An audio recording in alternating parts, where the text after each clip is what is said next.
Alcohol can cause weight gain by keeping your body from burning fat. It's mostly empty calories. Alcohol has almost the same calories per gram as pure fat.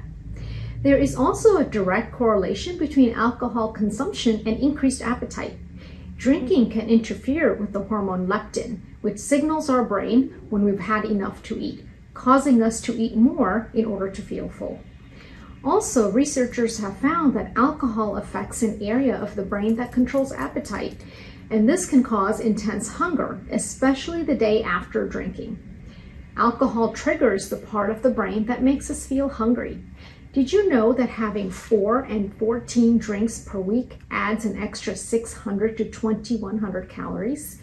A night out with several drinks can lead to consuming a few hundred extra calories. Drinks that have mixers such as fruit juice or soda contain even more calories. The average alcoholic beverage clocks in around 150 calories. Whether or not you will gain weight from alcohol depends on what you drink, how much you drink, how often you drink, and what you eat when you drink, and your unique body and lifestyle. But remember, drinking alcohol, particularly in excessive amounts, has many other serious health risks beyond possible weight gain, including high blood pressure, high triglycerides, heart disease, stroke, liver disease, and even some cancers.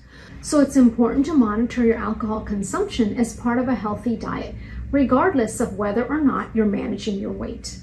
While cutting alcohol completely out of your diet isn't necessarily the only way to lose weight, there are many improvements that can be made into your healthy journey by simply cutting back on it.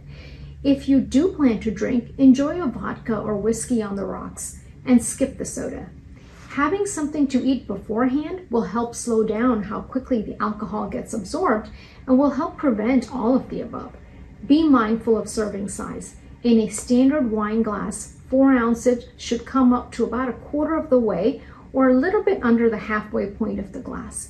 If you want a cocktail, try sticking with clear liquors like vodka and tequila and opt for mixers that aren't high in sugar. If you're frustrated by weight gain or just want to live a healthier lifestyle, my team and I are here to help. Visit healthymeweightloss.com to learn more and get started on your journey to better health.